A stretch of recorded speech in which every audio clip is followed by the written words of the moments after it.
아, 아, 아.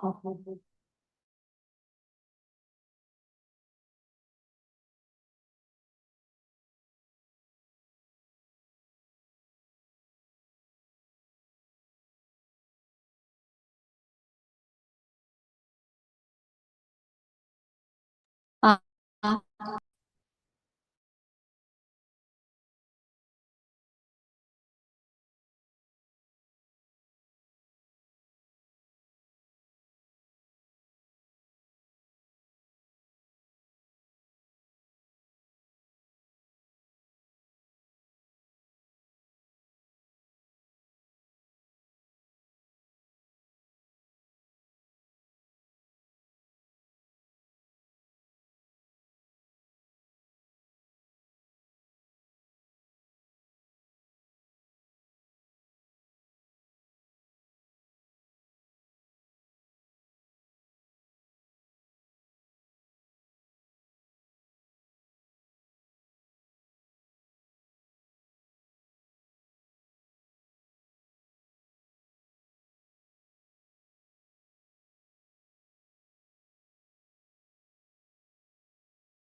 네, 안녕하십니까.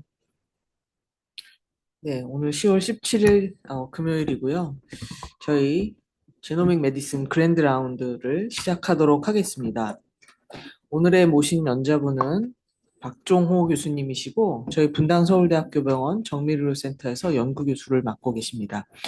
교수님의 양력을 간략히 말씀드리면 2011년에 성균관대학교 생명과학과를 졸업하시고 2013년부터 성균관대학교 삼성융합의과학원 융합의과학과에서 석사와 2019년에 박사 학위를 취득하셨고요. 2019년부터 24년까지 5년간 삼성 서울병원 임상유전체 검사센터에서 책임 연구원으로 일하셨고 많은 홀지놈 시퀀싱 관련 연구와 연구 과제를 수행하셨습니다. 2024년부터 분당서울대학교 병원 정밀의료센터에 조인하셔서 연구교수로 일하고 계시고, 현재 인체자원센터 실무 담당 교수도 담당하고 계십니다. 그래서 오늘 저희에게 말씀해 주실 내용은 다유전자 위험 점수 기반 연구 소개 및 활용입니다.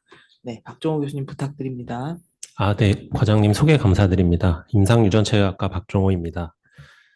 제가 오늘 말씀드릴 주제는 다유전자 위험점수 기반 이제 연구 소개 및 활용에 대해서 말씀을 드리려고 하는데, 약간 제목을 굉장히 폭넓게 잡은 게 아닌가 해서 조금 걱정이 되는데, 그동안 이제 그 다유전자 위험 점수 PRS 모델에 대한 그 간략한 개념에 대해서 말씀을 드리고, 이제 제가 진행했던 연구에 대해서 이제 소개를 드리도록 하겠습니다. 네, 먼저 이제 다유전자 위험 점수 PRS란 무엇인지 이제 말씀을 드리고, 이제 PRS를 말씀드리기 앞서서 이제 특정 질환의 유전적 기여도를 설명하는 개념이 이제 헤리터빌리티라는 개념이 있습니다. 이 헤리터빌리티란 개념이 PRS와 밀접하게 연관이 되고 있기 때문에 이 개념에 대해서도 함께 말씀을 드리고, 이제 PRS 다양한 유전체 스터디를 토대로 이제 PRS를 활용한 대표 이제 타 연구 논문 사례에 대해서 좀 소개를 드리고, 이제 PRS 모델에 대한 이제 데이터베이스가 존재합니다. 그게 이제 PRS 카탈로그라고 지칭을 하게 되는데, 이 PRS 카탈로그를 활용한 이제 적용 사례에 대해서 말씀을 드리고, 이제 PRS 모델을 컨스트럭션 했던 연구 사례에 대해서 소개를 드리도록 하겠습니다.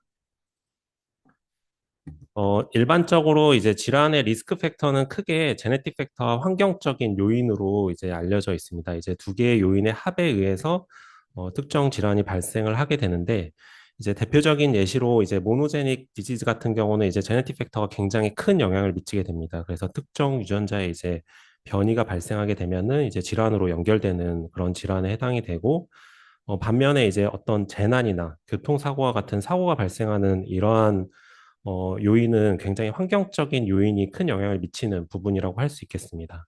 그리고 이제 다양한 컴플렉스 디지즈나 이제 트레이트 같은 부분이 바로 이제 제네틱 팩터와 환경적인 요인에 함께 작용함으로써 이제 발생하는 질환이나 형질에 해당이 됩니다. 대표적인 예시로는 이제 뭐 캔서가 있을 수 있고 카디오베스큘라 디지즈 그리고 뭐 하이트 같은 그런 요인들이 있을 수 있겠습니다. 그리고 이러한 제네틱 팩터가 특정 질환이나 형질에 기여하는 부분을 이제 헤리타빌리티라고 이야기를 하게 되는데, 이러한 특정 질환의 헤리타빌리티 자체가 이제 제네틱 팩터에 의해서 설명이 되기 때문에 이 PRS 모델이 이 헤리타빌리티하고 밀접한 관련이 있게 됩니다. 그래서 이 헤리타빌리티의 개념에 대해서 이제 먼저 소개를 드리도록 하겠습니다. 일반적으로 앞서 말씀드렸던 것처럼 특정 피노타입은 환경적 요인과 이제 유전적 요인과 인바이러먼트, 환경적 요인의 합에 의해서 이제 결정이 된다라고 이제 나와 있습니다.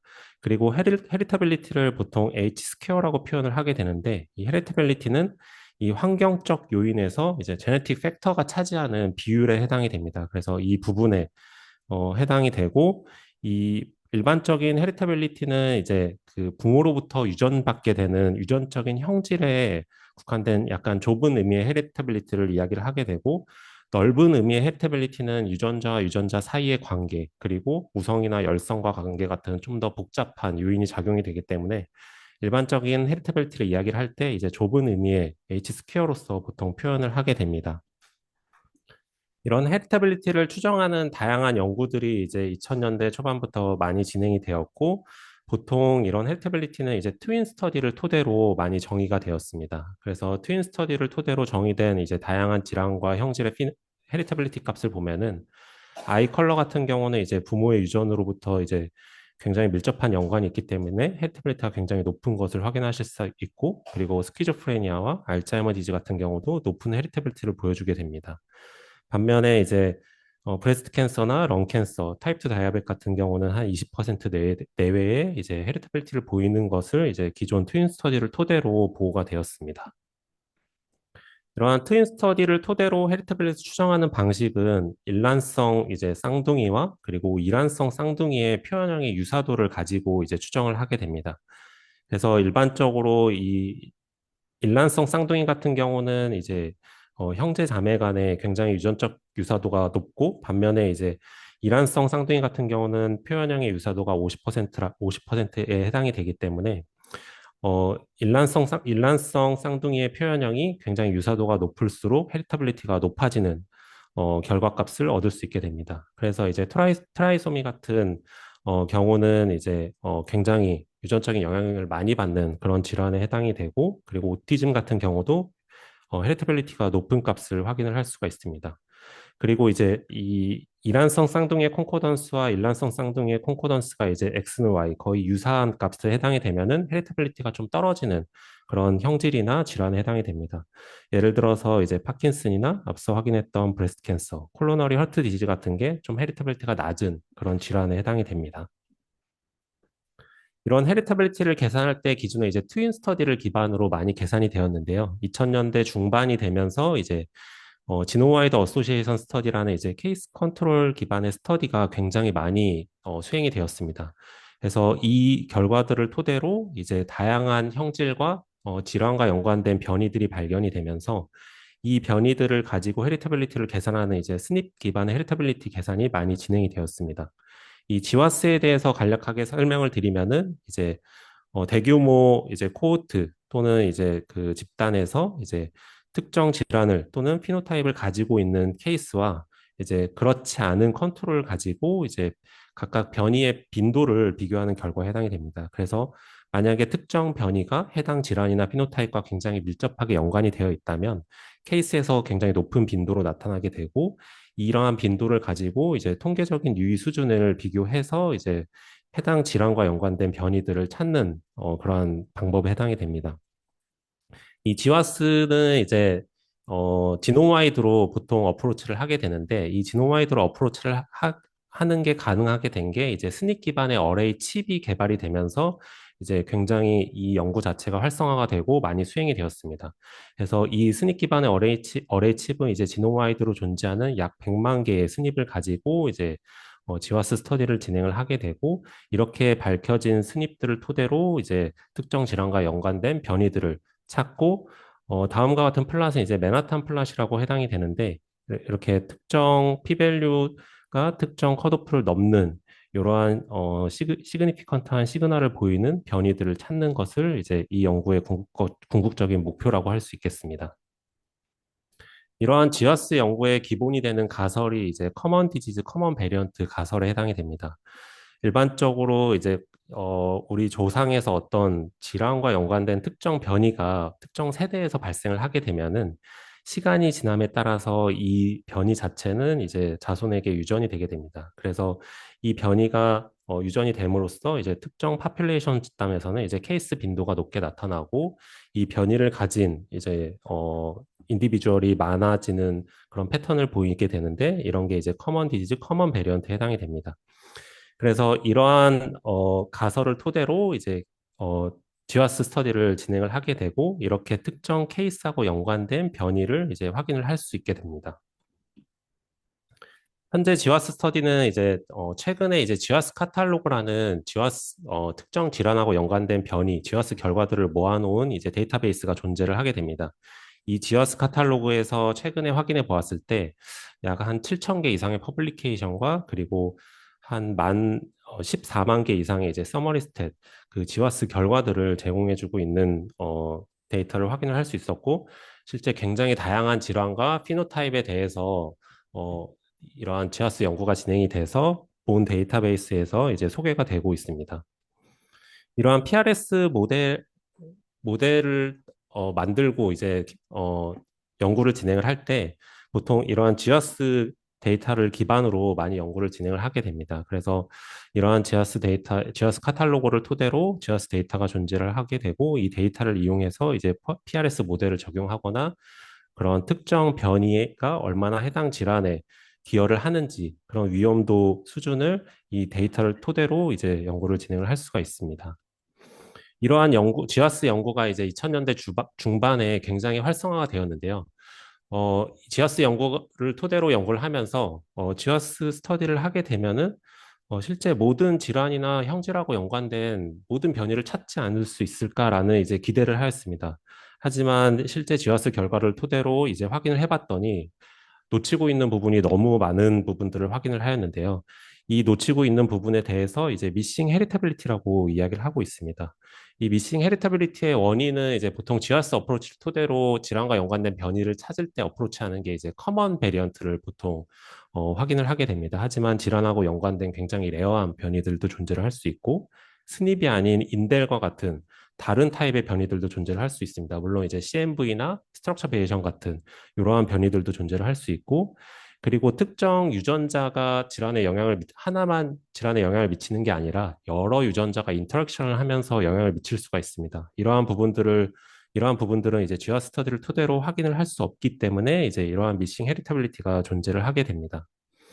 실제 GIS 결과를 토대로 헤리터빌리티를 계산을 하였더니 기대했던 것보다 더 낮은 헤리터빌리티를 보이는 결과를 확인을 할 수 있었습니다.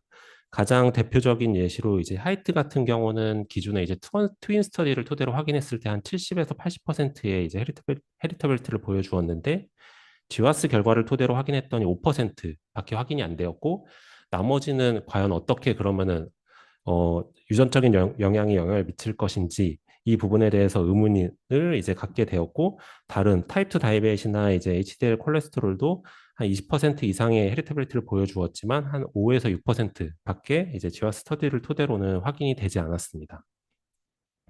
이러한 미싱 헤리터빌리티를 설명하는 가장 대표적인 그런 그 그림에 해당이 됩니다. 일반적으로 질환에 영향을 미치는 이 커먼 베리언트들은 이펙트 사이즈가 작고 이러한 변이들을 이제 GWAS 스터디를 토대로 이제 확인을 할 수 있었습니다. 하지만 이제 GWAS 스터디를 토대로 확인했을 때는 이러한 변이들에 국한돼서 확인을 할 수 있었기 때문에 인터미디에이트한 로우 프리퀀시를 가지는 이제 인터미디에이트 이펙트 사이즈를 가지는 이러한 변이들 그리고 반면에 굉장히 레어하면서 하이 이펙트를 가지는 이러한 변이들은 확인하는 데 어려움이 있었습니다. 또한 이제 최근에 NGS 기술이 발달을 하면서 굉장히 레어하게 존재하면서도 이펙트 사이즈는 작지만 이러한 변이들도 이제 확인이 가능하게 되었는데 이러한 변이들을 GWAS 스터디를 토대로는 이제 놓치는 그런 한계점이 존재를 해서 이제 미싱 헤리터빌리티라는 개념이 대두가 되었고 이제 GWAS 스터디를 토대로 못 찾았던 부분이 이제 NGS 기술이 발달을 하게 되면서 이제 홀 엑섬 시퀀싱이나 홀지놈 시퀀싱을 토대로 이러한 다양한 변이들을 확인할 수 있는 그러한 계기가 되지 않았나 싶습니다. 이러한 각각 스닙 기반의 헤리터빌리티가 이제 UKB 데이터가 공개되면서 약 한 4,200개 정도의 피노타입에 대해서 헤리터빌리티를 계산해서 이 브라우저를 토대로 공개를 하고 있습니다. 그래서 이 PRS 모델 자체가 이제 질환의 유전적 기여도인 헤리터빌리티와 밀접한 연관이 되어 있기 때문에 그 특정 PRS 모델로 계산할 수 있는 유전적 기여도가 이 헤리터빌리티의 어퍼 바운드에 해당이 됩니다.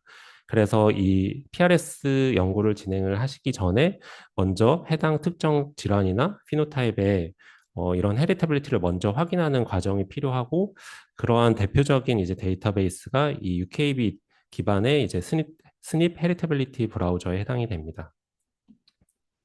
앞서 이제 기존의 미싱 헤리터빌리티로 이제 놓쳤던 그런 부분들 때문에 하이트의 헤리터빌리티가 한 5% 정도밖에 이제 확인이 안 됐었는데요. 한번 제가 이 데이터베이스에서 지금은 하이트의 그 헤리터빌리티가 몇인지 한번 확인을 해 보았더니 샘플 수가 증가하고 좀 더 다양한 형태의 변이들이 디텍션 되면서 이제 헤리터빌리티가 한 50%, 0.5 정도까지 높아진 결과를 이제 확인을 할 수가 있었습니다. 네, 이제 본격적으로 이제 이 폴리제닉 리스크 스코어 PRS에 대해서 이제 말씀을 드리면은 이제 PRS는 하나의 유전자, 특정 하나의 유전자의 영향을 받는 이제 멘델리안 질환보다는 이제 다양한 유전 질환의 영향을 받는 이제 컴플렉스 디지즈에 대해서 이제 포커싱을 맞춰서 다양한 유전자의 영향을 받기 때문에 이 다양한 유전자의 이펙트를 서메이션 하게 되면은 해당 유전자에 걸릴 수 있는 기여도를 계산할 수 있지 않을까라는 이제 개념에서 출발을 하게 되었습니다. 그래서 다양하게 해당 질환과 연관된 이제 다양한 유전적 변이들을 이제 서메이션 함으로써 개개인 인디비주얼의 이제 PRS 유전적 위험도를 이제 스코어로서 계산을 할 수 있게 됩니다. 예를 들어서 이제 특정 질환하고 연관된 로커스 변이들이 5개가 존재한다라고 가정을 하였을 때 이 질환에 이제 특정 변이가 존재하면은 이렇게 이제 빨간색으로 표시가 되었을 때 이 빨간색 표시된 변이들을 갖게 되면은 이제 하이 리스크 그룹에 해당이 됩니다. 그래서 이러한 케이스 컨트롤 대상으로 이제 인디비주얼로 PRS 스코어를 계산을 해서 디스트리뷰션의 플롯을 그리게 되면은 컨트롤 같은 경우는 이러한 변이들을 갖는 비율이 낮기 때문에 일반적으로 이렇게 왼쪽으로 시프트된 경향을 보이고 케이스 같은 경우는 이러한 리스크 변이들을 갖는 비율이 높기 때문에 이렇게 컨트롤보다는 이제 오른쪽으로 더 시프트된 경향성을 확인을 할 수 있게 됩니다.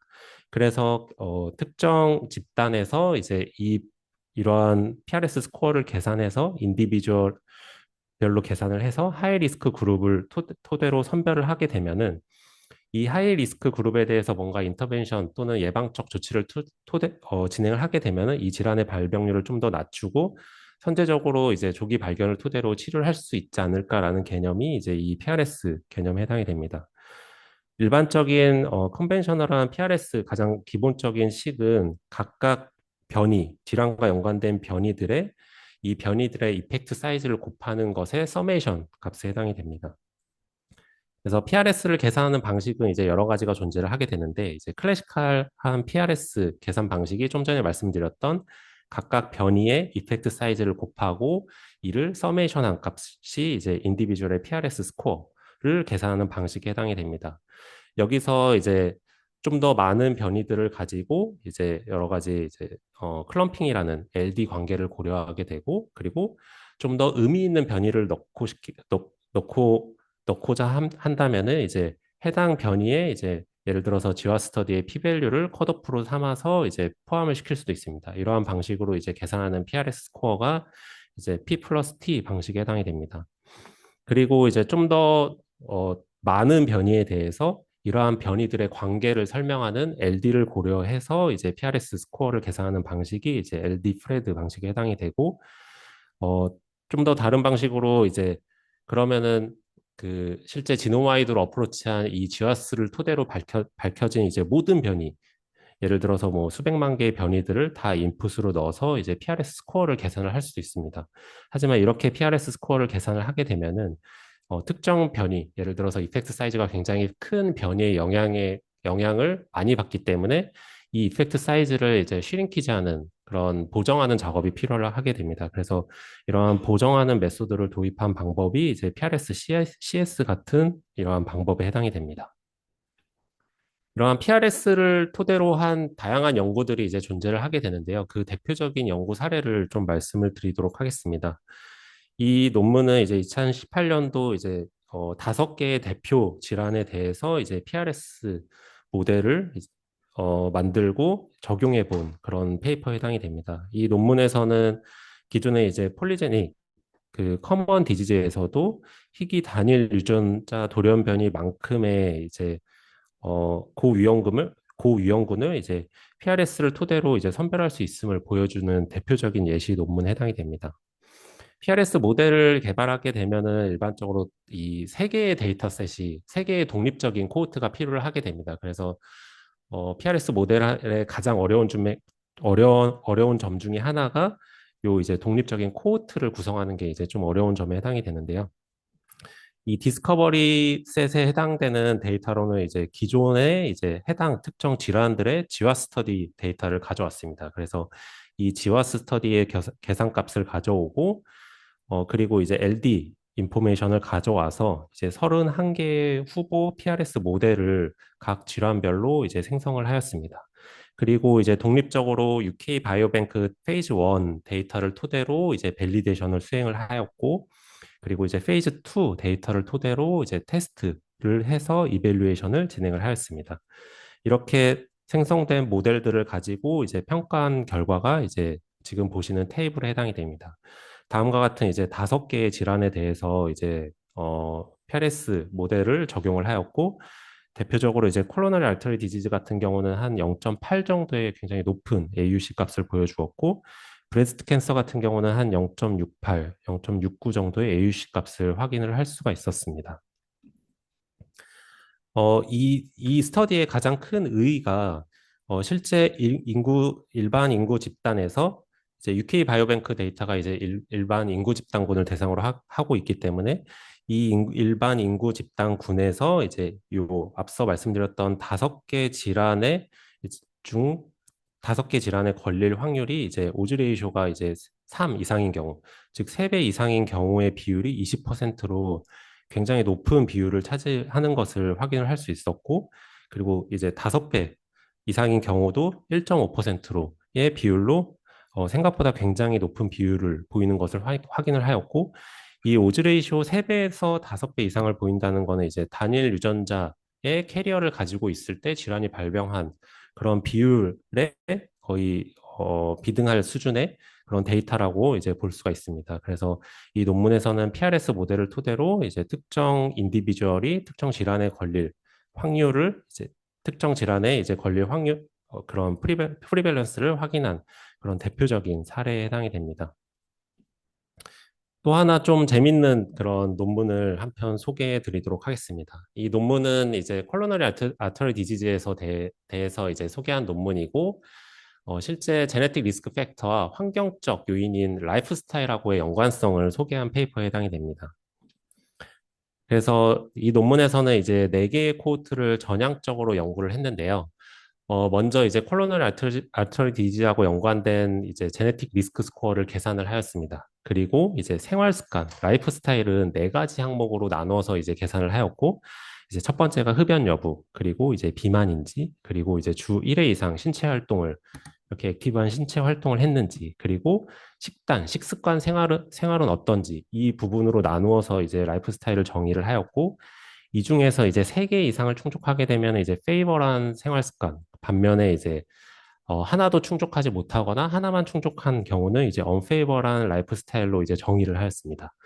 그래서 결과를 보시면은 이제 이 X축이 이제 제네틱 리스크에 해당이 됩니다. 그리고 이제 Y축이 콜로너리 얼터리 이벤트에 이제 그 발생한 비율로 보시면 되고, 요 이제 각각의 색깔들이 라이프 스타일에 해당이 됩니다. 그래서 굉장히 흥미로운 점은 제네틱 리스크는 낮은 반면에 굉장히 언페이버한 라이프 스타일, 즉 유전적인 위험도는 낮은데 생활 습관이 좋지 않은 이러한 그룹과 유전적인 위험도는 굉장히 높지만 굉장히 페이버한, 즉 운동도 열심히 하고 이제 비만도 아니고 흡연도 안 하고 그리고 이제 식습관도 건강한 식습관을 했다면은 거의 비슷한 비율을 보이는 것을 확인을 하실 수가 있습니다. 다른 코호트에서도 비슷한 패턴을 보여주었는데요.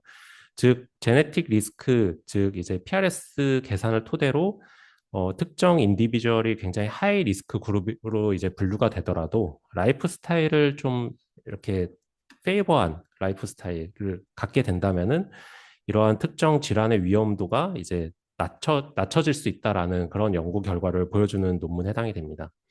그래서 이러한 여러 가지 연구 결과들을 토대로 실제 이 콜로너리 알터리 디지즈나 브레스트 캔서 같은 경우는 굉장히 활발하게 PRS 연구가 되고 있고요. 이러한 클리니컬 트라이얼도 이 PRS 모델을 토대로 이제 현재 진행이 되고 있는 것으로 이제 알고 있습니다. 이러한 PRS 모델의 이제 그런 퍼블리케이션이 역시 이제 시간이 지남에 따라서 굉장히 이제 증가하는 그런 패턴을 볼 수 있었고, 이러한 PRS 연구가 이제 활발히 되면서 PRS 연구를 하게 되면은 어떻게 리포팅을 해야 되는지 이 리포팅의 스탠다드에 대한 이제 논문도 이제 퍼블리시가 되었습니다. 그래서 2021년에 이제 이 논문이 퍼블리시가 되었고, 실제 지와스 데이터를 기반으로 이제 PRS 모델을 개발을 하게 되면은 요 PRS 모델의 어떤 특정 질환이나 그런 형질의 아웃컴 가지고 이제 PRS 모델을 개발하게 되고 여러 가지 데모그래픽스가 이제 이 모델에서 고려가 될 수 있고 그리고 또 다른 이제 제네틱 팩터가 아닌 다른 변수들도 함께 고려가 될 수가 있습니다. 그리고 이렇게 개발된 모델은 반드시 이제 밸리데이션이 독립적인 코호트에서 필요하게 되고 그리고 또 다른 이밸루에이션 코호트에서 이제 평가가 되었을 때 이 모델이 정말 케이스 컨트롤 간의 디스트리뷰션을 봤을 때 잘 구분을 할 수 있는지 그리고 리스크 칼리브레이션을 토대로 실제 관찰된 리스크의 비율이 그런 프레딕티드 리스크 비율과 어느 정도의 상관성을 보이는지 그리고 이 모델의 퍼포먼스는 어떤지 보통 이제 AUC 값으로 많이 표현을 하게 되는데 퍼포먼스는 어떤지 이제 평가를 하게 되고 실제 특정 에이지하고 연관된 질환인 경우에 에이지가 증가할수록 이 로우 이제 PRS 스코어를 갖는 인디비주얼 대비 하이 PRS를 갖는 인디비주얼이 얼마만큼 리스크 비율, 빈도가 증가하는지 이러한 그런 확인이 필요하다라는 사실을 이제 PRS 이 리포팅 스탠다드에서 이제 제안을 하고 있습니다. 그래서 이 논문이 이제 퍼블리시 되고 나서 2021년 이후에 이제 PRS 연관된 논문들을 보면은 보통 이러한 기존에는 보통 AUC 값을 제한을 했지만 이러한 디스트리뷰션이라든지 칼리브레이션이라든지 이러한 리스크 에이지별로 이제 리스크 분포라든지 이러한 플랫들을 보통 논문들에서 함께 제시를 하고 있습니다. 그리고 이제 실제 이 PRS 연구를 할 때 가장 어려운 중에 하나가 이제 독립적인 코호트를 이제 모으는 부분에 해당이 되는데요.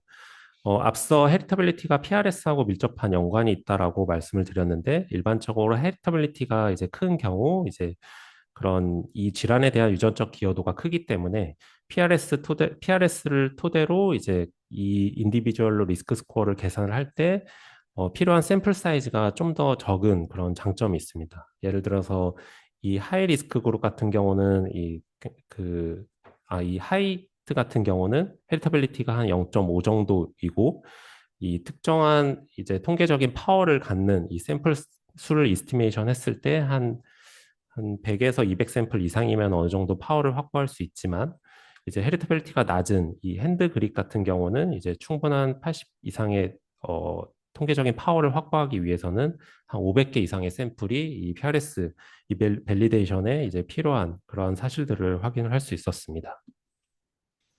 그리고 GWAS 카탈로그처럼 GWAS 결과들을 이제 모아놓은 데이터베이스가 있듯이 PRS도 PRS 카탈로그가 존재합니다. 그래서 특정 질환에 대한 이제 PRS 모델이 있는지를 이제 이 PRS 카탈로그에서 확인을 할 수 있는데요. 현재까지 이제 660개 이제 형질 또는 특정 질환에 대해서 이제 총 5,186개의 PRS 모델이 공개가 되어 있습니다. 그래서 만약에 특정 질환에 대해서 연구를 하고자 하실 때 이 데이터베이스에서 해당 모델이 있으면은 실제 그 해당 코호트에 적용을 함으로써 이제 그 인디비주얼 리스크 스코어를 계산을 할 수 있고 실제 케이스에서 정말 리스크 스코어가 높게 나타나는지 그 분포를 토대로 이제 확인을 할 수 확인을 할 수 있게 됩니다. 그리고 한 가지 예시로 여기서 예를 들어서 브레스트 캔서로 조회를 하게 되면은 보시는 것처럼 이렇게 다양한 PRS 모델이 제시가 되어 있고 이 모델에서 사용한 여러 개의 변이 수 그리고 이 모델이 어떻게 디스커버리가 됐고 이밸류에이션 또는 이제 밸리데이션 됐는지에 대한 인포메이션을 확인할 수가 있고 어떤 인종에 대한 부분도 어떤 인종에서 이제 연구가 되었는지도 확인할 수 있게 됩니다. 그리고 이 모델에 대해서 이제 각각 변이별 그 이펙트 스코어 사이즈를 이제 다운받아서 실제 활용을 하실 수가 있습니다. 실제 이 PRS 카탈로그에서 모델을 다운받게 되면은 이 모델을 구성하고 있는 변이 리스트 파일을 받을 수가 있게 됩니다. 그래서 다음과 같은 변이들이 해당 모델을 구성을 하게 됐고, 그리고 이 변이들이 해당 질환, 예를 들어서 여기서는 이제 브레스트 캔서에 영향을 미치는 이펙트 웨이트를 이제 제시를 하고 있습니다. 그리고 이 변이에 대한 관련 유전자의 정보, 그리고 이 오즈 레이쇼도 함께 이제 제공을 해주고 있습니다.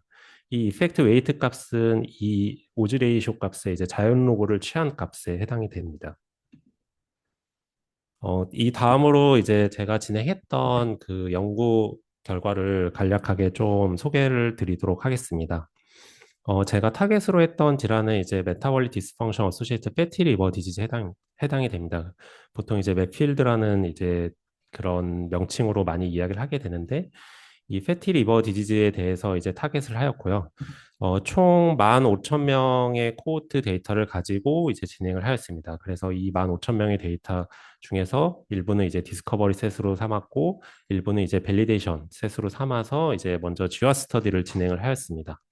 그래서 이제 지화 스터디를 토대로 이제 기존에 확인했던 여러 이 맵필더의 연구 결과들을 이제 한국인 파퓰레이션에서도 이제 확인했다는 사실을 이제 올해 2025년도에 이제 논문에 보고를 하였고, 이 데이터를 기반으로 이제 그러면은 이 맵필드 질환 자체가 굉장히 리버서블한 질환에 해당이 됩니다. 그래서 굉장히 그 초기의 맵필드 환자 같은 경우는 그런 생활 습관을 고치게 되면은 다시 리버서블하게 좀 더 호전되는 그런 성향을 보이기 때문에 이 PRS 모델을 토대로 하이 리스크 그룹을 선별하고 이런 생활 습관을 개선하게 된다면은 좀 더 이 질환을 예방할 수 있지 않을까, 또는 좀 더 이 질환에 걸릴 확률을 낮출 수 있지 않을까라는 생각하에 이제 이 PRS 모델을 적용을 해 보았습니다. 우선 이 데이터 같은 경우는 이 코호트에서 이 지화 스터디를 진행을 했지만 이 PRS 모델을 적용하게 되면은 보통 디스커버리 셋과 이제 그 적용하는 밸리데이션 셋이 독립적인 셋이어야 하기 때문에 지화스 데이터의 서머리 스탯 그 지화스 데이터를 활용하지는 않았고 이 PRS 카탈로그의 데이터 기존에 보고된 맵필드하고 연관된 변이 데이터를 활용을 하였습니다. 그래서 이 PRS 카탈로그 데이터로부터 이제 이미 계산된 요 모델 데이터를 다운을 받았고요. 그리고 이 모델 데이터를 이제 요 코호트에 적용을 해 보았습니다. 그래서 보시면은 AUC 값은 이제 PRS 자체만으로 계산했을 때는 한 0.56에서 한 0.6 정도로 그렇게 높은 AUC 값을 보이진 않았습니다. 하지만 이제 다른 그런 데모그래픽스 팩터를 코베리어트로 고려를 했더니 한 0.7 내외의 AUC 값을 보이는 결과를 확인을 하였고, 이제 전체 맵필드 환자에 대해서도 적용을 해 보았고, 이제 특정 BMI를 컷오프로 이제 오베스 맵필드와 넌 오베스 맵필드를 나누어서도 확인을 해 보았을 때 거의 유사한 패턴의 AUC 값을 확인을 할 수 있었습니다. 그리고 이제 디스트리뷰션을 보았을 때도 이제 컨트롤 대비 맵필드 케이스가 PRS 스코어의 분포가 좀 더 오른쪽으로 시프트된 이제 패턴을 확인을 할 수 있었습니다. 이러한 패턴은 이제 전체 그룹과 이제 각각 오베스, 넌 오베스 그룹에서도 이제 유사한 패턴을 보이는 결과를 확인을 할 수 있었습니다. 그리고 리스크 스코어를 이제 디사일 10개의 그룹으로 구분을 해서 로우 리스크 그룹 대비 하이 리스크 그룹이 얼마만큼 리스크 비율이 높은지도 함께 계산을 해 보았고, 이제 각각 전체 그룹과 이제 서브 그룹 사이에 비교를 해 보았을 때 평균적으로 한 오즈 레이쇼 한 2에서 크게는 한 4 정도로 이제 로우 리스크 그룹 대비 하이 리스크 그룹이 그 매필드 이 그 리스크 레이쇼가 더 높게 나타나는 결과를 확인을 하였고, 앞서 말씀드렸던 PRS 리포팅 스탠다드처럼 이제 칼리브레이션 플랫도 확인해 보았습니다. 그래서 이제 옵저브드된 실제 관찰된 리스크의 빈도와 그리고 예측된 그런 리스크의 빈도의 칼리브레이션 플랫도 확인해 보았을 때 모두 큰 차이가 없는 그런 즉 잘 예측된 모델의 결과임을 이제 확인을 할 수가 있었습니다.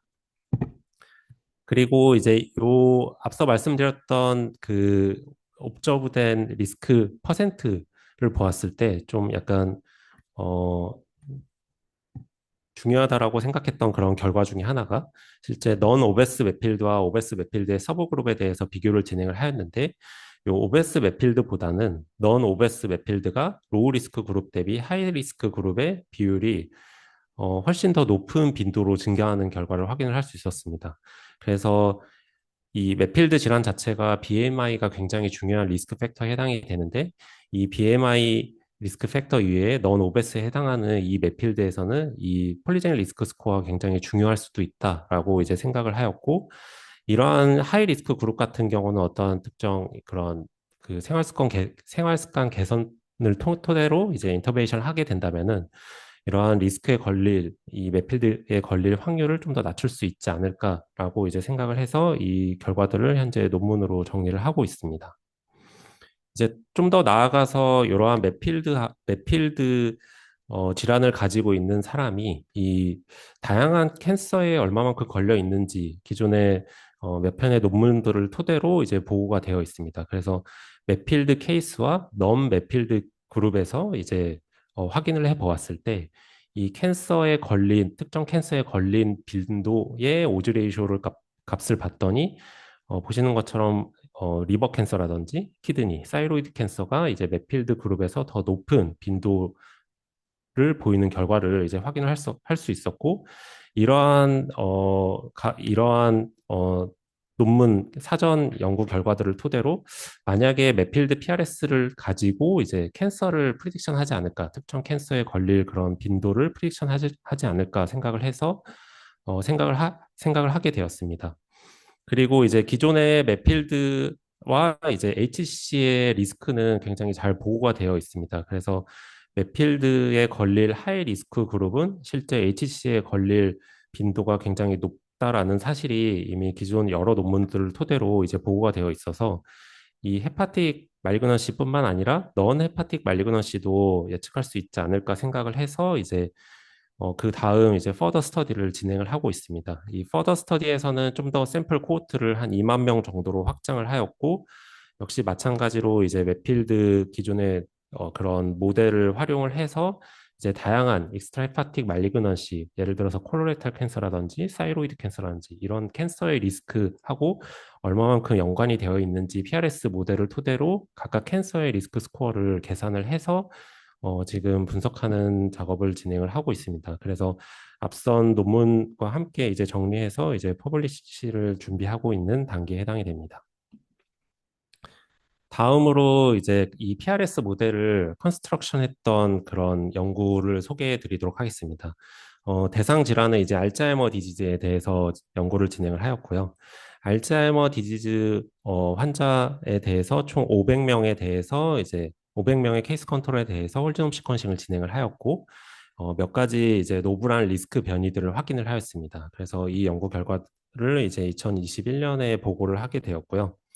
이 연구 결과들을 토대로 이제 PRS 모델을 이제 그런 개발한 부분에 대해서 말씀을 드리도록 하겠습니다. 클래시컬한 PRS 모델은 앞서 말씀드렸던 것처럼 이제 특정 변이의 이펙트 사이즈를 곱해서 서메이션 하는 것으로 계산을 할 수 있게 됩니다. 그래서 저희가 이제 알츠하이머 디지하고 연관된 한국인 파퓰레이션에서 알츠하이머 디지하고 연관된 특정 이제 변이들을 확인을 했기 때문에 이러한 변이들을 토대로 포함을 시키게 되면은 좀 더 PRS 모델의 성능 향상이 있지 않을까 생각을 해서 이제 코리안 제네틱 리스크 스코어라고 이제 새롭게 이제 그 리스크 스코어를 인디비주얼로 계산을 진행을 하였습니다. 이 계산은 실제 저희 밸리데이션 코호트에서 유의하게 나온 변이들을 셀렉션하는 과정을 거쳤고, 여러 개의 많은 변이들을 포함을 시키고 그 변이들을 포함시키는 과정에서 이제 각각 변이들의 LD 값을 고려를 하였습니다. 그리고 이 과정에서 이제 변이들의 이펙트 사이즈를 보정하는 슈링키지 메소드를 도입을 해서 이제 이 코리안 제네틱 리스크 스코어를 계산을 진행을 하였고, 기존에 이제 알츠하이머 디지즈하고 연관돼 있다라고 굉장히 잘 보고가 된 아포이 지노타입과 그리고 알츠하이머 디지즈의 이제 여러 가지 지와스 결과들이 보고된 이제 기존의 유러피안 기반의 지와스의 서머리 스탯을 활용한 이 아이갭 스터디의 그 데이터를 활용을 하였고, 여기에 이제 코리안 제네틱 리스크 스코어를 추가를 하였습니다. 그리고 이제 성별을 코베리어트로 함께 고려를 해서 이제 인디비주얼로 PRS 모 스코어를 계산을 진행을 하였습니다. 그리고 이러한 연구 결과들을 토대로 이제 5개의 모델, 아포2만 가지고 모델 PRS 스코어를 계산을 하였을 때, 그리고 아포2와 유로피안 모델인 아이갭 스터디를 가지고 계산을 하였을 때, 그리고 여기에 이제 성별이 추가되었을 때, 마지막으로 이제 코리안 제네틱 리스크 스코어를 추가를 하였을 때 각각 4개의 모델에 대해서 비교를 진행을 하였습니다. 그래서 AUC 값을 토대로 확인을 해보았을 때 보시는 것처럼 아포2만 고려했을 때는 AUC 값이 한 0.69 정도로 확인이 되었고, 여러 가지 이제 추가 인포메이션이 포함됨으로써 AUC 값이 점점 향상되는 것을 확인을 할 수 있었고, 여기에 이제 아포이의 아이갭 그리고 이제 코리안 제네틱 리스크 스코어 그리고 성별을 함께 코베리어트로 고려하였을 때 이제 가장 좋은 퍼포먼스를 보이는 것을 확인을 할 수 있었습니다.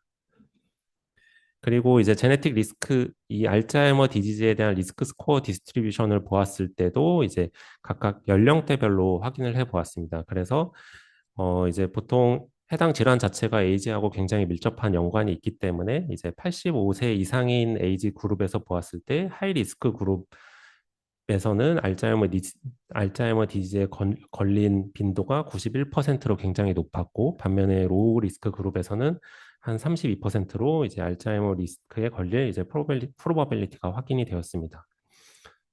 이러한 내용을 토대로 이제 실제 마찬가지로 알츠하이머 디지즈에 걸릴 하이 리스크 그룹을 선별하고 뭔가 어, 일찍 발견을 함으로써 이제 뭔가 인터벤션을 토대로 해당 질환의 이제 위험도를 좀 더 낮출 수 있지 않을까라고 생각을 해서 이러한 연구 결과를 토대로 이제 논문 작업을 현재 진행하고 있는 상황입니다. 네, 마지막 이제 서머리 오늘 말씀드릴 내용의 이제 그 결론에 대해서 이제 요약해서 말씀을 드리도록 하겠습니다. PRS 모델은 이제 결국은 특정 질환하고 연관된 변이들의 이제 리스크 스코어를 서메이션 하는 방식으로 이제 인디비주얼로 계산되는 이제 스코어에 해당이 됩니다. 이 PRS 데이터는 이제 헤리터빌리티하고 굉장히 이제 그 밀접한 연관이 있는 값에 해당이 되고, 그리고 이러한 다양한 질환과 형질에 대해서 이제 이미 PRS 카탈로그라는 데이터베이스를 토대로 이제 PRS 모델들이 많이 제시가 되어 있어서 실제 특정 관심이 있으신 질환에 대해서 해당 모델을 다운받아서 가지고 계신 코호트에서 적용함으로써 개개인의 인디비주얼의 해당 질환에 대한 리스크가 어떤지 계산을 하실 수가 있습니다. 그리고 앞서 말씀드렸던 이제 알츠하이머 디지즈 예시처럼 최근에는 특정 인종에 국한된 게 아니라 일반적으로는 이제 쥐어 스터디 자체가 유러피안에 굉장히 포커싱이 되어 있기 때문에 이제 타 인종의 어, 스페시픽한 그러한 유전적인 변이들도 존재할 수 있는 질환들이 있기 때문에 이러한 질환들을 설명하기 위해서 이제 이러한 질환과 연관된 PRS 모델들은 이제 트랜스 에스닉을 어프로치하는 방식으로 현재 많은 연구들이 진행이 되고 있습니다. 그래서 특정 유러피안뿐만 아니라 이제 뭐 한국인이라든지 이스트에이션 또는 아프리칸 이런 인종들을 함께 고려한 어프로치들이 현재 많이 진행이 되고 있고, 그리고 궁극적으로는 이러한 PRS 모델을 토대로 결국은 하이 리스크 그룹을 선별함으로써 뭔가 선제적인 예방 조치라든지 아니면은 그런 생활 습관을 개선함으로써 이 하이 리스크 그룹들이 좀 더 해당 질환에 노출될 걸릴 확률을 좀 더 낮추는데 어떤 클리니컬 그런 임상적인 의의가 있지 않을까 이제 좀 생각을 해볼 수 있을 것 같습니다. 네, 오늘 발표를 마치도록 하겠습니다. 경청해 주셔서 감사합니다. 혹시 질문이나 코멘트 있으시면 부탁드립니다.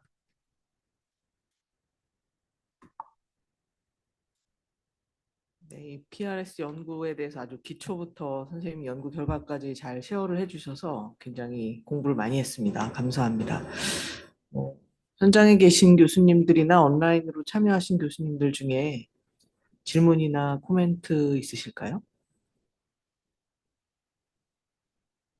또 항상 제가 무식한 스타트를 일단 끊어야 다른 분들이 질문을 하실 것 같은데 아까 보여주셨던 매플디 어, 코호트가 한 2만 명쯤 드셨 네, 맞습니다. 저게 네. 근데 제가 처음에 놓쳤을 수 있는데 네.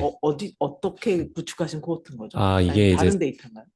네, 저희 병원 데이터는 아니고요. 네. 이제 다른 병원하고 이제 공동 연구하는 부분으로서 타 병원에서 타 병원 같은 경우는 이제 건강검진을 진행을 할 때 이 특정 이 유전체에 관련된 검사도 함께 진행하는 아, 네네. 그런 병원의 건강검진 데이터를 활용을 해서 이제 연구를 진행을 하였습니다. 네. 그리고 이제 PRS 가지고 연구를 해보고 싶은 다른 교수님들께 혹시 이제 조언을 주신다면 이미 너무 많은 게 사실 나온 것 같긴 한데 네. 어떻게 좀 시작을 해봐야 될까요? 제 생각에는 사실 PRS 모델을 개발하는 거는 그 굉장히 샘플 사이즈가 많이 필요하게 됩니다. 이 모델을 디스커버리하고 밸리데이션하고 이밸류에이션 하는 독립적인 코호트가 필요하기 때문에 모델을 개발하는 것은 사실 쉽지 않은 부분이 있고, 그리고 기존의 다양한 질환과 형질에 대해서 이제 요새 이제 UK 바이오뱅크라든지 대규모 코호트에서 이제 쥐어스 연구들이 수행이 된 결과들이 이제 다 퍼블릭하게 공개가 되고 있습니다. 그래서 그 데이터의 서머리 스탯을 기반으로 이제 PRS 카탈로그가 같은 PRS 모델들이 역시 마찬가지로 공개가 되어 있기 때문에 이 모델들이 가지고 계신 데이터 셋에서 잘 워킹하는지, 그런 인디비주얼의 케이스 컨트롤을 잘 구분할 수 있는지, 이 모델들을 활용하는 게 우선 제 생각으로는 좀 쉽게 접근할 수 있는 방법이지 않을까 싶습니다. 결국 교수님 같은 분이랑 이제 코워크를 해야 될 텐데 선생님은 뭐 이렇게 네. 네, 이런 연구 좀 하고 싶으니 나를 불러달라 이런 분야 없으세요? 어, 저는 이제 보통 제가 제일 많이 했던 연구 자체가 이제 홀점 시퀀싱 분석도 많이 했지만, 이제 GWAS 연구를 많이 진행을 했었습니다. 그래서 다양한 피노타입의 GWAS 연구를 진행을 했었기 때문에, 혹시라도 그런 홀점 시퀀싱 같은 NGS 데이터가 아니더라도 뭐 보통 일반적인 GWAS 스터디는 칩 데이터를 기반으로 하고 있기 때문에, 이러한 칩 데이터라든지 이런 특정 그런 질환에 대한 연관된 변이에 대해서 만약에 이렇게 확인이 필요하시고 유전체 데이터를 가지고 계시면은, 아마 그 특정 질환하고 연관된 변이들을 이 GWAS 어프로치를 토대로 확인을 하고, 나아가서는 이제 한번 PRS, 기존에 공개된 PRS 모델을 활용을 해서 적용해보고, 여기에 새롭게 만약에 지하 스터디를 토대로 변이가 발견이 되었다면은 이 변이를 추가함으로써 모델이 성능이 있는지, 이러한 부분은 물론 이제 독립적인 코호트가 필요하지만, 이렇게 특정 한 개의 코호트가 있게 되면은 이제 샘플을 쪼개서 어프로치를 할 수가 있습니다. 보통 뭐 크로스 밸리데이션 같은 어프로치를 하거나 다른 방식으로 이제 샘플을 쪼개서 어프로치를 할 수 있는데, 이러한 방식으로 이제 접근을 해볼 수가 있어가지고, 이제 특정 코호트가 있으시고 해당 코호트 내에서 그 질환과 연관된 변이를 확인하고 이러한 PRS 모델로 어프로치를 해보고 싶으시면은, 네, 제게 연락을 주시면은 한번 같이 이제 의논을 해보면은 좋지 않을까 싶습니다. 네. 재밌게 잘 들었습니다. 저도 PRS 모델 되게 관심 있는 분야라고 생각을 하는데, 그러니까 저희는 아무래도 소아과고 희귀질환 위주로 많이 보는데, 그러니까 네. 이런 모델들이 사실 어른들, 뭐 나플디, 하이퍼텐전 이런 식으로 되게 커먼 디지에서 많이 하고, 희귀질환이야 당연히 모노제닉이니까 뭐 이런 걸 하지 않지만, 제가 최근에 봤던 것 중에 되게 흥미로웠던 거는 희귀 면역 질환 을 대상으로 폴리제닉 리스크 스코어를 계산했던 연구들이 뭐 조금씩 나오고 있거든요. 근데 네네. 아마 그런 게 나오는 이유가 이미 많이 돼 있으니까 맞습니다. 네. 남들이 못 모으는 나만의 조그만 코트를 가지고 네. 이거 해보면 이게 임팩트가 있으니까요. 약간 못 모으는 거니까.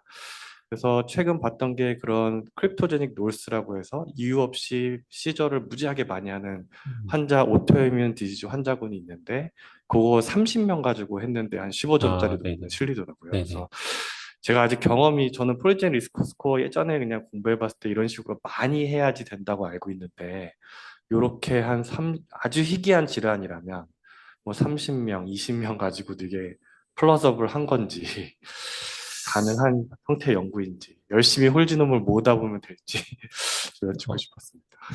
보통 이제 저도 PRS 연구를 진행을 하면서 이제 논문을 봤을 때, 보통 이제 주로 이제 포커싱된 논문들은 이제 컴플렉스 디지에 해당이 됐습니다. 말씀하신 대로 약간 특정 희귀 질환, 특정 유전자의 이펙트 사이즈가 큰 영향을 받는 유전자에 대한 연구는 사실 많이 보진 못해서, 근데 그런 부분도 어느 정도는 PRS를 토대로 약간 인디비주얼 스코어를 계산을 할 수 있지 않을까 싶습니다. 왜냐하면은 어떤 특정 이러한 멘델레안 질환 같은 경우도 요새 그 질환과 연관된 변이들이 예전에는 하나의 유전자만 밝혀져 있었는데, 하나가 아니라 또 다른 유전자가 영향을 줄 수 있고, 그리고 이제 점차 유전체 연구가 발달하면서 해당 멘델리안 디지즈하고 연관된 밝혀진 유전자의 폭이 점차 많아지고 있기 때문에, 이러한 PRS를 토대로 이 다양하게 많은 유전자들을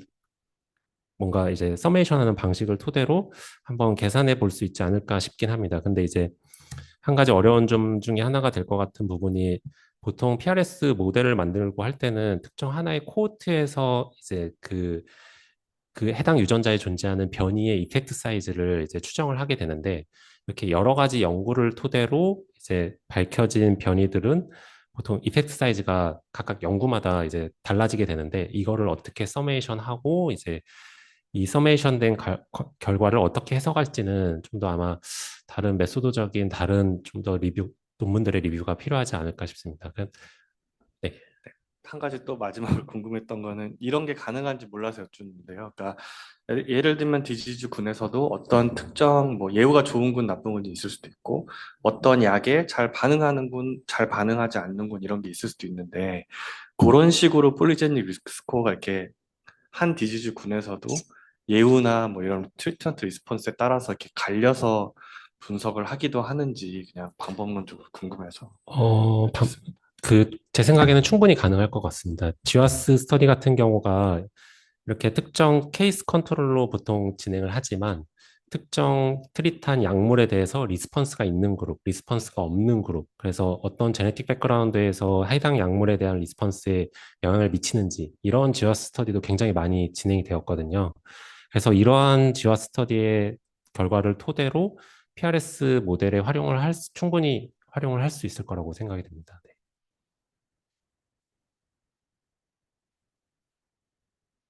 네, 더 궁금하신 것들 많을 수 있는데 이제 시간이 돼서 오늘 그러면 GMGR은 마치도록 하겠고요. 이제 끝나고 개인적으로 연구 관련 콜라보레이션이 필요하시거나 하시면 언제든지 박종호 교수님께 네, 연락을 주시면 감사하겠습니다.